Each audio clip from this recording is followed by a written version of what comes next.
All right, YouTube world, this will be my first video.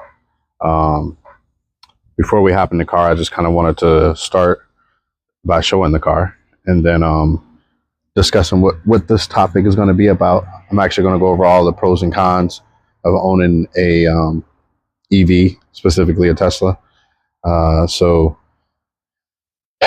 not going to lie, it took me a minute to come up with some cons. I really didn't come up with any. So I just took to Google and I basically took note of like what the majority of people are saying are cons for owning an EV, specifically a Tesla.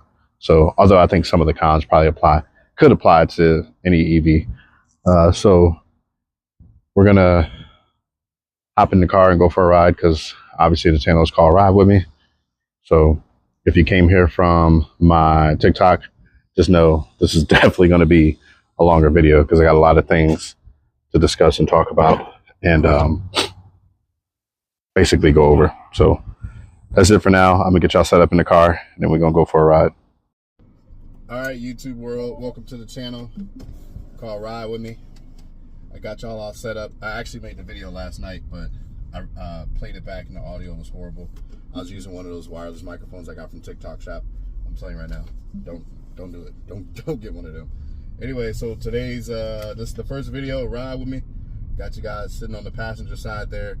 I'll probably play around with the angles over time and whatnot, but for now this will do. So today this is going to be a one take. I might do a couple little edits and try to add a couple little video clips into this video, but everything that I'm talking about now is going to be a one take. So with that being said, to make sure I hit on all the topics, I don't miss anything, and I don't go off too crazy on the tangent, because I have a tendency to do that about any particular topic. I guess you can call me a yapper. Anyways, I jotted down some notes, so you guys will see me pull out this piece of paper to go over everything. We're doing all the pros and cons of owning an EV/Tesla. Very first YouTube video. I'm excited to go over this and discuss it with you guys. If you came here from my TikTok page, I'm telling you right now, this is going to be a much longer video than those little 3-minute TikTok videos, which that doesn't even usually typically keep people's attention. So I had a hard time finding the cons. I'll be honest with y'all. There's small little things that I do know of, and I'll try to mention in this video. But I ended up taking to Google and see what the general consensus was for the cons of owning an EV or a Tesla. And then I also had the pros, because I know a lot of the pros, but again, I just want to make sure that this video is structured and I hit all the key points so that people understand, especially if you're on the fence about purchasing a Tesla. So I got my little piece of paper here. You'll see me reference that from time to time during this video as we go for this ride through the town. So we'll go ahead and get started. I'm gonna start with the cons because I feel like that's probably what people want to know more. So the cons of owning a Tesla/EV. Some of the things pertain to Tesla, some of them pertain to EVs in general. So just keep that in mind. And honestly, I really feel like these cons are kind of silly, but you know, I'll chime in and leave my thoughts on if I think that it's a valid con or not. So the first one is going to be, within Tesla at least, there's no Android Auto or Apple CarPlay. I'm telling you right now, it ain't even that serious. It's really not. I believe that you could go on the internet browser in here and you can bring up Android Auto or Apple CarPlay, you know, via the internet. And there is some ways to go about it to have it on here, but it is not that serious. I know that there's people who will get the phone mounts for their cell phones and put it right here in front, and then have Android Auto or Apple CarPlay or even Waze pop up on here. It's not that serious, y'all. This right here literally has everything that you need. I didn't think I was gonna miss it, but now that I don't have it, I realize that, again, it ain't that serious. Like, it's whatever. So that's the first con. The second one that I have here is going to be the upfront cost of owning a Tesla/EV. I'm telling you right now, for me, I have a gyre type plug installed into my garage. I only paid $350 because it's right on the other side of my circuit breaker box, which is on the outside of the wall of my garage. But I was on the forums and in the Facebook pages and groups and whatnot, and I saw that somebody was actually got quoted $2,500 to install they were in an older home in Chicago, and so their garage was separated from their house, and they were quoted $2,500 to install the plug into their home. I'm assuming that was like upgrading their circuit breaker box and all of that, so on and so forth. So that's an upfront cost that people don't think about necessarily when they're getting an EV. And then also, if you can't charge from home, and which there's quite a few people as well who do this, live in apartments, they can't charge at home, their apartment complex doesn't have the charging thing or whatever the case is, maybe they don't have garages, supercharger costs. So relying on that supercharger network for day-to-day use, that can add up. It can add up. It varies, the price varies depending on location and depending on the time that you go, the time of day. So if I go to the same supercharger every day, I can still pay a different price depending on when I go. I want to say typically after 6 p.m. is when the price is lower.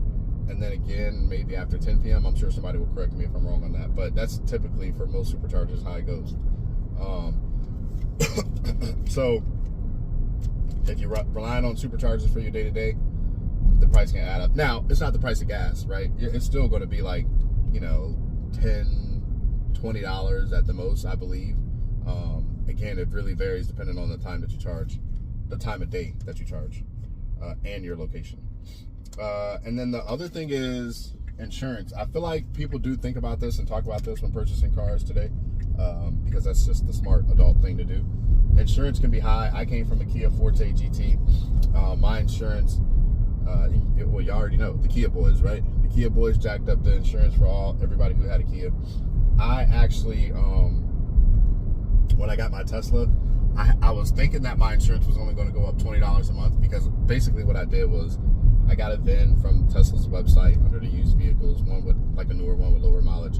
I put that VIN into my insurance company's webpage to get a quote, and it was showing that it was only going to be $20 extra. Well, it ended up being $40 extra.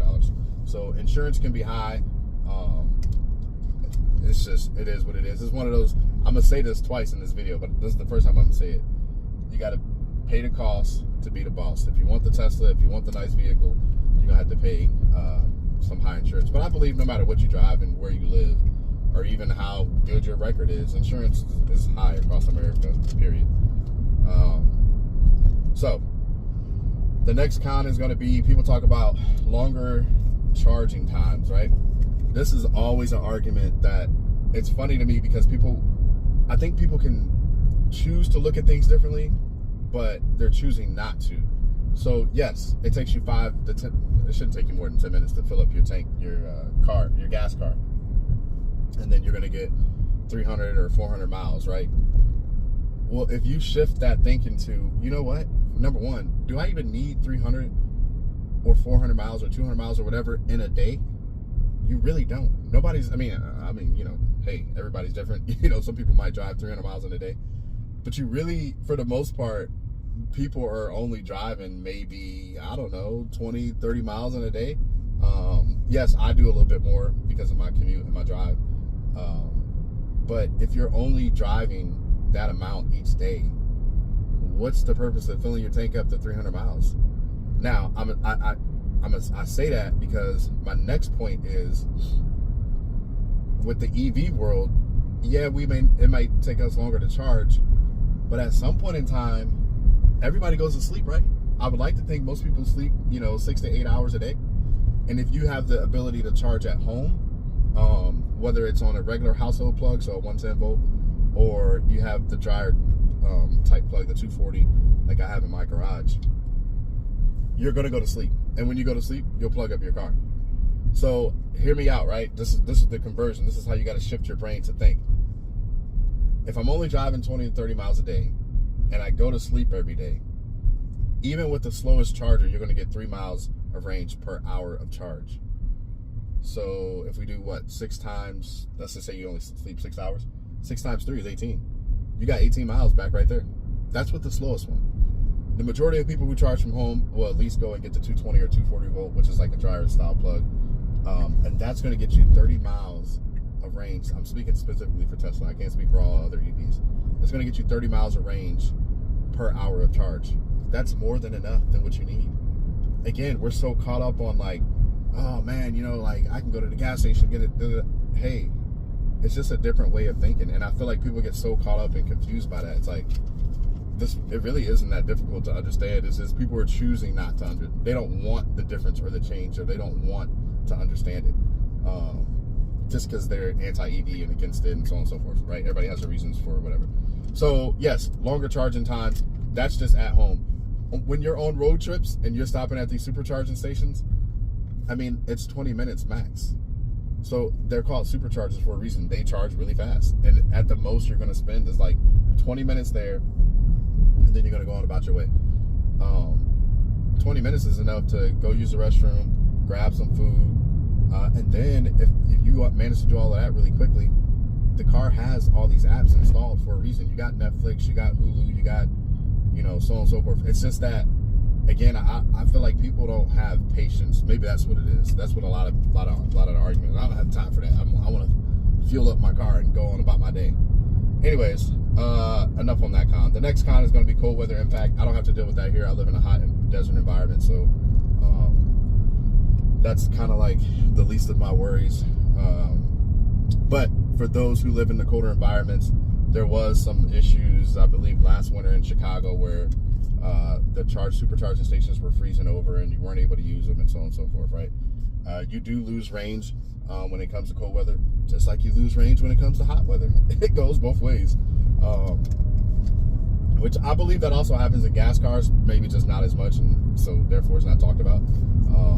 So just something to keep in mind and consider. And I don't think that's a Tesla thing. I think that's an EV thing in general. But I could be wrong there, and I'm sure somebody will chime in and correct me. The other con is going to be if you choose to get a performance model or a plaid model. I'm telling you right now, the tires are expensive, and you're probably going to go through them because you're going to have fun accelerating. But just know that every time you punch it from a red light or a stop sign, that acceleration comes at the cost of your tires wearing out faster. And again, the tires are not cheap. I had got a nail on the side of my rear tire, which is a 275 wide tire, and that one tire was $408. Again, I knew this going into it and getting this vehicle, but this is the second time I'm saying it. You got to pay the cost to be the boss, right? You want the faster vehicles, you're going to pay when it comes to tires. That doesn't mean that when it's time to swap out tires, you can't go and get the same size tires, so then you can rotate it and get more longevity and so on and so forth, right? You can definitely do that. And I think a lot of people do. Matter of fact, a lot of people will downsize the tires to, these are 21-inch wheels I have on mine that come from factory. A lot of people will downsize to a 19 or 18-inch wheel because they think that it's smoother. And as you can see, my camera is shaking. I'm going over this bumpy road. These 21-inch tires on these rubber band, these 21-inch wheels on these rubber band tires, it's not the smoothest. It's a performance for a reason. You have a stiffer suspension. It's lower to the ground. The rubber band tires, none of that helps with the smoothness. Now, I do still think on a smooth road, it is really smooth. But then when I get into all these bumps and so on and so forth, I'm sure you guys can, again, see the camera shaking and hear it all and whatnot. It's not the smoothest. And that's typically why most people go with the long range, because you're going to have a meatier tire, and it's going to be a lot smoother, even on the bumpiest of roads, and a better suspension as well. So then the next thing that I have was the build quality. I think initially Tesla had an issue with this, but they've gotten better over the years with all of the newer models. I didn't have any issues when I picked mine up. I did have a small little ding over the rear tire, but I was like, whatever, I don't care. To me, that's not a deal breaker. It's not that big of a deal. To some, it might be, but to me, I didn't really care. So I accepted delivery of my vehicle with a little ding right there, but everything else lined up perfectly, no issues there. Again, I think that was an issue of the past.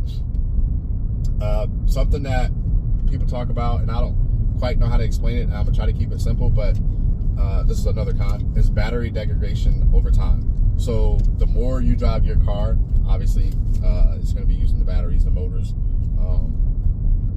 and that means obviously you're going to charge it, right? So then the more you charge it, the amount of range you're going to get from your batteries is going to go down over time, and that's called degradation. It happens, I believe, to all EVs. I think some more than others, but a lot of factors go into your degradation. I think a lot of it depends on how you drive, your driving habits, but it's inevitable, and it happens to all EVs. The only thing I can think of as an easy example for people to understand, which probably doesn't even quite make sense, so I'm sure, again, hopefully somebody will chime in and help me out here, some EV owners or Tesla owners, is similar to your phone, right? We don't see it because I think the percentage is so small when it comes to your phone. Is you fully charge your phone every day, but over the years, you're going to get less battery out of your phone than you would when you first got it. That's the best way that I can explain it. And I don't even know if that quite makes sense. I know in my head what I'm trying to say, but I don't know if it makes sense. So anyways, hopefully somebody can help me out with that one. The battery degradation and an example outside of EVs. The other con is FSD is not perfect. I agree with that 100%. It's not. It's using cameras to see the road.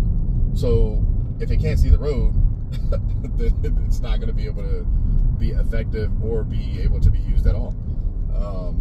And so I'll give you a perfect example. If there's snow covering the road and there's no lanes, the car can't see the lanes, I'm pretty sure FSD is not going to work. Now, I can't speak from experience because I currently don't have FSD. When I did have it and I did use it a few times, it worked perfect, flawlessly, to be honest with you, because it could see the lanes, even though I live in an area where the lanes aren't always that visible or that great, or sometimes they don't exist at all.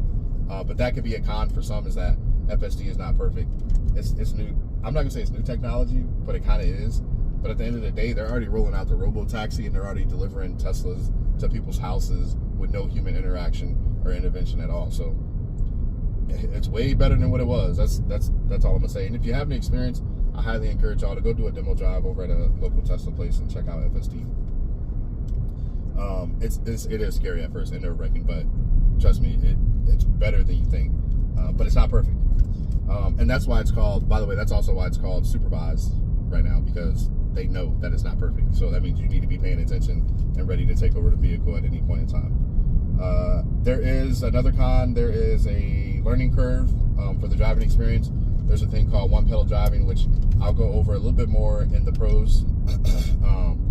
As I'm coming up to a stoplight right now, I have my foot on the accelerator. I let off of the accelerator and the car comes to a complete stop by itself. Well, the light just turned green, so I'm not gonna do it. But if I let off the accelerator, the car will come to a complete stop by itself, and it'll hold in place by itself. And then all I gotta do is just press the accelerator to go get it. So basically, I never have to press the brakes, which is gonna be the pro that I'm gonna go over. And then the other con, this is the last one. I know it sounds like it's a lot. I think, oh man, I'm already 16 minutes into this video, but there's glass. There's glass everywhere. To some people, that could be considered a con. It looks nice. Everybody likes it, right? These big old glass moon roofs. But again, some people see it as a con because it'll get hot in your car. So I do have my windows tinted with ceramic tint to include my entire front windshield. And then I also have a cover that I bought off of Amazon for the glass roof, just for the summer months. As it cools down, I'll go ahead and take that off and then really enjoy, I guess, being surrounded by glass. But again, all my glass is tinted, so it's not too bad for me. And I think that's it. That's it for all the cons. Let's go ahead and go over the pros. I'm gonna try to go through this quick. I don't want this video to be too long. I'm already at 17 minutes, but so the pros is the obvious. There's no more gas stations. Whoop, whoop. That's what I'm talking about. I literally look at these gas stations and I'll be like, man, especially out here where I live, because people will walk up to you and ask you for money and gas and da-da-da. So my wife still has a gas car. She has a 2025 Honda Odyssey Sport, and she don't put gas in it. I do. She don't clean it. I do. She don't do the oil changes. I do. So I still go through and like, I have this EV and I absolutely love it and enjoy it, and I tried to convince her to get an EV. She wasn't with it.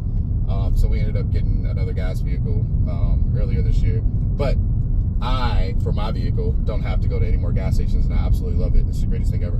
Only time I stop at the gas station is to get the snacks, because you gotta have the snacks, right? I already went over a little bit about the charging time versus fuel time with my cons.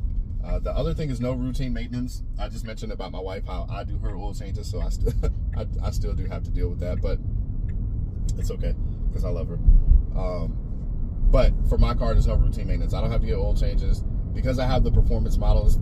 The tires in the rear are wider than the tires in the front, therefore I can't rotate them, so it's not something I can do. But if I didn't have a performance model and I needed to get my tires rotated, depending on where you live, the Tesla service can be pretty good. They have a mobile service, and they'll come to your house and rotate your tires for you. especially if you're under warranty. So, and I think they'll do it outside of warranty. They might just charge you a little bit. But the other thing is brake longevity. I just mentioned it a little bit in my cons about just getting used to one pedal driving. So again, like I said, I'm coming up to a stop sign now. I let my foot off the accelerator. The car will come to a complete stop without me ever having to touch the brakes. Therefore, your brakes are going to last forever once you get used to it. Initially, people still, like myself, you still do press the brake because you have to kind of judge when to let go of the accelerator and knowing when the car is going to stop. It doesn't come to a complete stop. It's just a gradual slowdown. So you got to use your judgment on that. But again, you don't have to use the brakes, so you get brake longevity. Another pro, the overall driving experience, I wrote down that it's going to be quiet, smooth. You have instant acceleration, and you have over-the-air updates. So again, it is, I mentioned it already kind of in my cons, but it is quiet and smooth for the long-range models. For the performance model, it can be a little bit bumpy. The suspension's stiffer. You got these rubber band tires around the wheels, and they're a 21-inch wheel. So I personally, though, it doesn't bother me, and I like it, and I like the look. So it is what it is. And as far as instant acceleration, again, with performance in the Plaid models, these things are fast. If you haven't experienced, I highly, highly encourage you, go over there, do a demo drive. Not just for Tesla, but I believe for most EVs, they're pretty fast. Usually the top trim, the top of the line trim. So for Tesla, that's going to be the Plaid and the performance models. But the instant acceleration, or I guess you can call it instant torque, look, it never gets old. I'm telling y'all, do it. Matter of fact, I plan on making a TikTok video today, putting my car for the first time in track mode and testing out that acceleration as well, because usually I just have it in sport and it'll accelerate and that's enough. But to my understanding, if I put it in track mode, it will accelerate even faster. So I'm excited to experience that. And then the over-the-air updates, those are software updates from Tesla. I think most EV owners or most EV companies have something similar, maybe, I don't know, because all I've had is Tesla. But the over-the-air updates, software updates, is always to make your vehicle better. The latest one from Tesla is a thing called low power mode. So basically, if your car is going to be parked for an extended amount of time at the same location and you don't have access to a charger, you turn on low power mode and it'll stretch your power. So right now I'm at 75%. If I went to work for 8 hours and parked out in the parking lot and didn't have to drive my car anymore while I was at work, I could put on low power mode, and I promise you 8 hours will go by, I'll come back out and it'll still be at 75%. Yes, you do lose the Sentry mode, which I think by now most people know what that is. It's basically just the cameras will record any motion around your vehicle and then save it onto your thumb drive for you to view later within the vehicle or on the app on your phone. So you do lose that with low power mode. But that was the latest update from Tesla. And then we talk about the tech in general. There's the autopilot, there's the FSD, there's the summon, there's smart summon, and then there's the summon. Smart summon is the vehicle will come to you no matter where you are within a certain radius. It'll navigate through parking lots and go around people and cars and so on and so forth. And then the summon is just, it moves the car forward and backward to get you out of tight spots. For example, my garage would be a good example to use that. And then autopilot, the difference between autopilot and FSD is there's autopilot for the highways. It'll just navigate around the roads. It does have to see the lines, navigate around the highways, I'm sorry, on autopilot. Versus FSD, it'll navigate around any road. It could be city streets, it could be a neighborhood, it doesn't matter, it'll navigate around it. So that's the tech that comes with Tesla, and I think that they're doing a really good job and they're leading the industry when it comes to FSD. I'm not just being biased, I'm just basing this off of other videos that I've seen from other companies. I think Ford has like a Ford Cruise or something. There's all different types of things out there, but when it comes to the tech, Tesla is definitely leading the way. I'm sorry, I hate that. I don't want to sound biased, but it is what it is. And then you have the convenience. I believe most EVs have this as well. I know Tesla does with you can control a lot of things for your car from your phone. For example, your phone is your key. You don't actually have a key. If your phone dies, they do give you like a key card. It looks just like a credit card. Actually, it looks like a black card. But yeah, so there's just convenience overall in general when it comes to owning an EV and Tesla. I already went over all of the charging. You leave every morning with a full tank at 100% or 80% or whatever you charge to. So that's dope. And then just overall ownership pros is I think I beat this enough. But the home charging, especially though if you have solar, it's a real game changer because you might pay a few dollars. Your electricity bill might go up a few dollars, if at all, if you charge at home and you have solar. And then the supercharger network. So I made a video recently on my TikTok page, just kind of touching on it because I'm not 100% sure about the other options out there besides the supercharger network from Tesla. I know that there's other companies. I want to say it's Chargeport America or something like that. I can't speak on those. I can only speak for the supercharger network and just how good it is and the fact that it's literally everywhere. And I feel like that's a big concern from some people because they think, oh, well, I don't want to get out on the highway and be stranded. Listen to the car. If you're going somewhere long distance, put it into your GPS. It will tell you where you have to stop. It will tell you what percentage you'll be at when you get there. It will tell you how long you need to stay there. Trust in the technology in the car. The people that end up getting stranded are the ones that are not trusting in listening to the technology and listening to the car when it tells you to stop. You're like, no, I want to go a little bit further. Just do it. Have patience, okay? Breathe, woosah, have some patience, and listen to what it's telling you, and you will never, ever be stranded. But especially because Tesla has the biggest supercharging infrastructure across the U.S. So, yes, I would definitely say that if you're going to be going long distance, make sure you're listening to the car. So that's it, man. That's all I got. Those are all the pros and cons of owning a Tesla. This is my first YouTube video. I would greatly appreciate it if you made it this far. Please like, subscribe, leave some comments. I'm looking for interactions. I'm looking for engagement, especially if you came here for my TikTok video. Y'all know how much I like to talk within those 3 little minutes. I'm usually talking super fast and trying to fit all the information I can in there. This video was a lot longer. It looks like it ended up being 22 minutes. I don't know. I don't think I'm going to do a whole lot of editing with it. I think it's just going to be like it is, one take. I might try to add a couple little clips in there or whatever, but that's it. So this is my first time taking a ride with me, but it won't be the last. I definitely appreciate you coming along. If you have any questions, let me know. Hit me up on here. Make sure you follow me on TikTok. The link is on there. I also have an Amazon storefront for all of my accessories and everything that you can see here. There's more, though, obviously. But what you can see here, most of the things are on my Amazon storefront. So go ahead and hit that up.